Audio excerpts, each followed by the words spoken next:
J'ai 48 ans. Je souffre de thyroïdite auto-immune depuis 2009. J'ai commencé à utiliser le spray de peptide C et je l'utilise depuis novembre de l'année dernière. Dimanche dernier, j'ai eu des symptômes de fatigue, des maux de tête et des frissons. J'ai transpiré toute la nuit et je n'allais pas bien.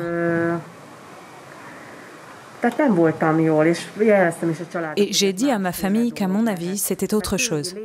J'avais du mal à respirer du dimanche au lundi et vers le mercredi, j'avais perdu l'odorat et le sens du goût. J'ai immédiatement appelé le médecin pour lui dire que j'avais des soupçons et il a dit qu'il me ferait faire un test. Jeudi, on m'a fait passer le test Covid et j'ai su vendredi soir à 10h30 que malheureusement, le test était positif. És pénteken este fél 10-kor kaptam a hírt, hogy sajnos pozitív lett a teszt. Koronavírusos lettem, de jelenleg ilyen... J'avais le coronavirus, mais je n'avais pas de température ou de fièvre.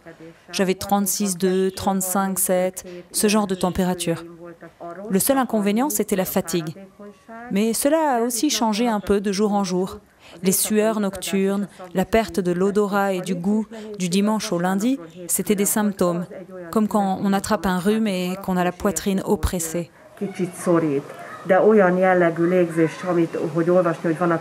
Mais les problèmes de respiration, comme j'en ai entendu parler, avec l'impression de respirer du sable, je n'en ai pas eu. Je n'ai pas eu de difficulté à respirer. Non. J'ai un peu toussé quand même, mais ça n'a duré qu'une journée et ça n'était pas si grave. Ça aurait pu être un rhume normal. Donc, non.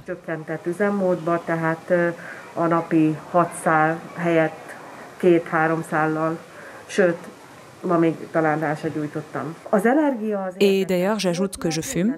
Évidemment, je fume moins maintenant. Au lieu de 6 cigarettes par jour, je n'en fume que 2 ou 3. Et en fait, aujourd'hui, j'en ai même pas allumé une seule. Et l'énergie, c'était intéressant parce que chaque matin, je commençais la journée, comme toujours. Par contre, si je m'asseyais, je sentais que c'était difficile de me relever. Vendredi, je nettoyais le sol de la salle de bain et j'avoue, parfois je devais m'asseoir. Quand j'ai essayé d'aider mon mari à jardiner, même chose, j'ai senti que là, il faut que je m'assoie. Je souffre de thyroïdite auto-immune. C'est pour ça que je sais que le test auto-immune, c'est une surdose immunitaire. Donc je n'ai pas à craindre que mon système immunitaire soit faible. Mais je ne savais pas comment mon système immunitaire réagirait, lui qui est déjà occupé avec ma thyroïde et qui se retrouve maintenant confronté à une nouvelle chose. Et bien sûr, oui, ça me faisait peur. Et même aujourd'hui, je me disais que j'en avais peut-être pas encore fini, que je pourrais encore me retrouver avec un appareil respiratoire.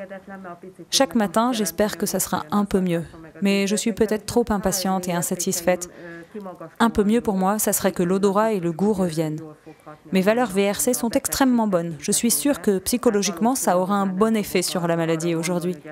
Disons que je ne vais probablement pas imaginer que je pourrais me retrouver avec un appareil respiratoire. Ça, pour moi, ça n'était pas le Covid-19. Ce que je veux dire, c'est que si j'ai pu m'en tirer avec des symptômes aussi légers, c'est sûrement grâce au peptide C. Les informations contenues dans cette vidéo n'ont pas été approuvées par l'Institut national pharmaceutique et de nutrition ou autre institut de santé. Nous n'avons pas l'intention de diagnostiquer, de traiter, de guérir ou d'anticiper des maladies. Les informations sont partagées uniquement à des fins éducatives. Nous vous prions de toujours consulter votre médecin traitant, surtout en cas de grossesse, d'allaitement, de traitement médicamenteux ou de maladies existantes.